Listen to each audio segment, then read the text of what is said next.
प्रिय सखी, गुरुदेव भगवान के चरणों में कोटि कोटि नमन। गुरुदेव भगवान, इस शरीर से काम वासना खत्म हो गई है। पति को काम वासना बहुत है, क्या करूं, मार्गदर्शन करें। पति के अनुकूल चलना चाहिए। जब दो पाणी ग्रहण करते हैं पति और पत्नी, तो एक दूसरे को सहयोग करके मित्र भाव से चलाना चाहिए। हमें अपनी रुचि दूसरे पर नहीं थोपनी चाहिए, बात ध्यान रखना चाहिए। हम दोनों एक मार्ग के साथी हैं, तो हमको चाहिए कि हमें अपनी रुचि उसके अनुकूल करनी चाहिए, उसको चाहिए कि हम अपनी रुचि को एक दूसरे के अनुकूल कर ले।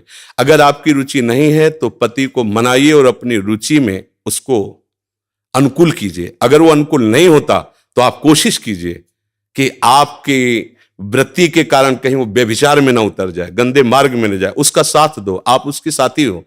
आपका ब्रह्मचर्य उतना महान नहीं होगा जितना पति की आराधना महान होगी। पति को एक मित्र है, मान लो हम कह रहे हो वो पति परमेश्वर होता है, ऐसा मत मानिए।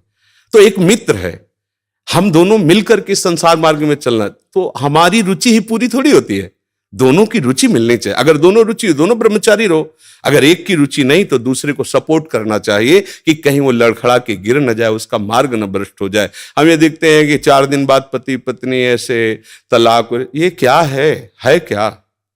सिर्फ अपनी रुचि का पोषण नहीं होना चाहिए। अगर हम दो मिलते हैं, दोनों मित्र बनते हैं, तो एक दूसरे की रुचि का आदर करें, एक दूसरे की रुचि का सहयोग करें, तभी तो जीवन यात्रा चलेगी। नहीं तो कब ऐसे नहीं चलेगा। आप ब्रह्मचारी बन के बैठो और वो व्यभिचार में प्रवृत्त हो जाए, तो आपने पाणी ग्रहण किया था, ये आपकी मित्रता नहीं सही रही।